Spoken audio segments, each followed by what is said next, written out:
Hello and welcome to this Java 21 series. In this video, we will focus on an existing new feature introduced in Java 21, record patterns.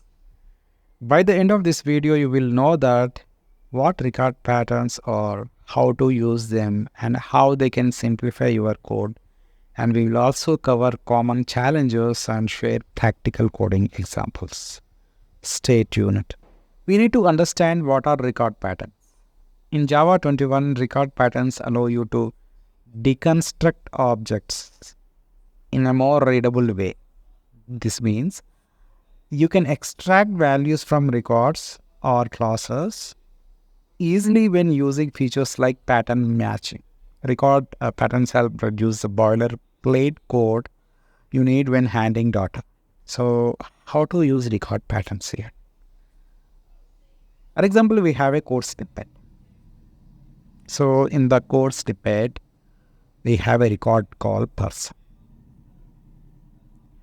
And the properties are name and age. Okay.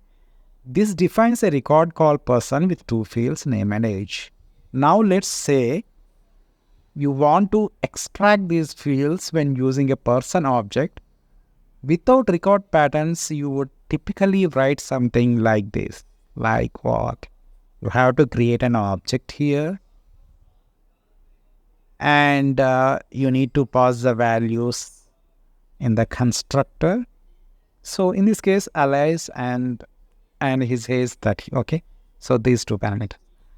And if you want to get the name of a person, you have to write person.getName.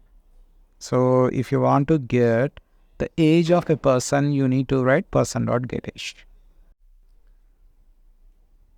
Alright, so we use record patterns in the switch and if statements. So as you can see in the switch statement record patterns, we created a person object. Okay, fine. And in the switch, you can see that in the condition, we supplied the person object here. And in the case actually, the person object is deconstructed.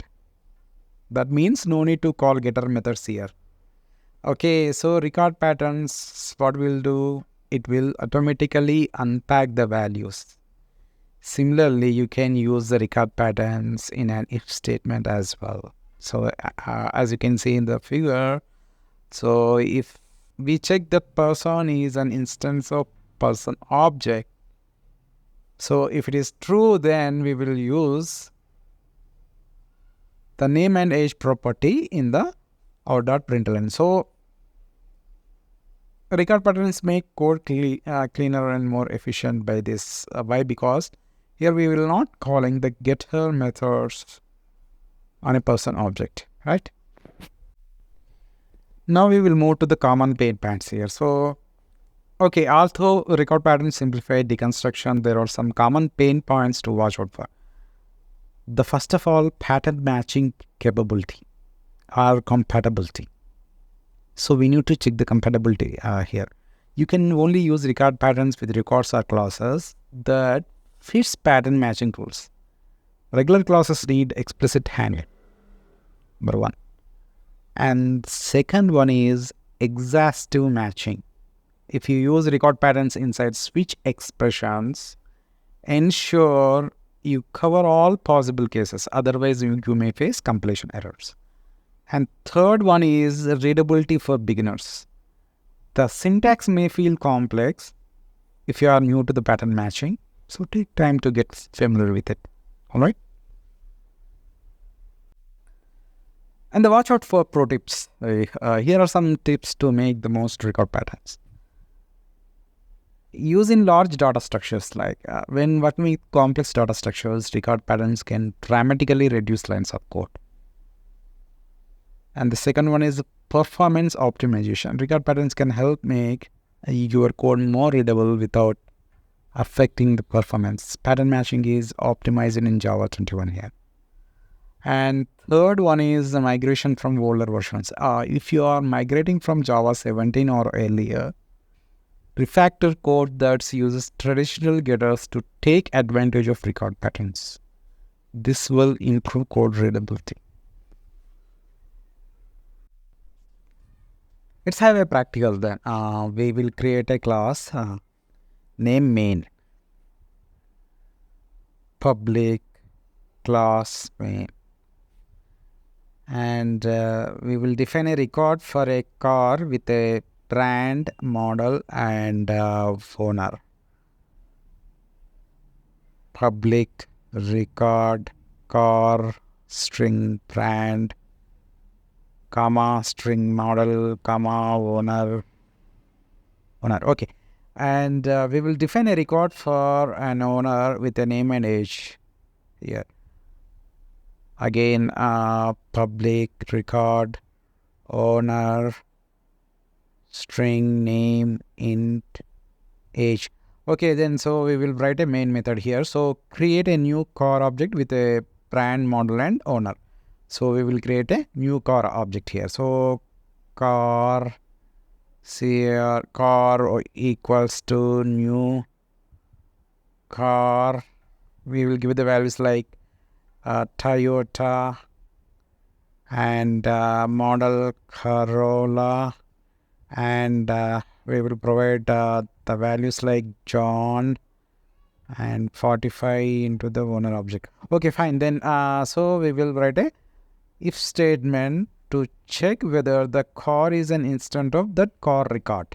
Okay, so we will write a code. Then car instance of car. Okay, so brand, model, owner, name, and age. Okay, fine. Then so here we will write a out.println statement. There we will print name, brand, model, and age here. Okay, fine. Let's quickly summarize the code. Then this Java code defines two records like car and owner, right? The car record has three fields like brand, model, and owner. And the owner record has two fields, name and age. The main method creates a new car object with a brand, model, and owner. It then checks if the car object is in an instance of the car record using the instance of operator.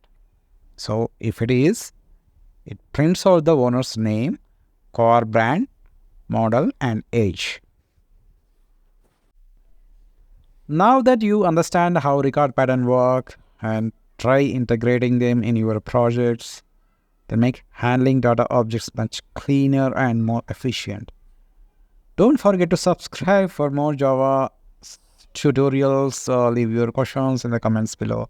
Thank you for watching.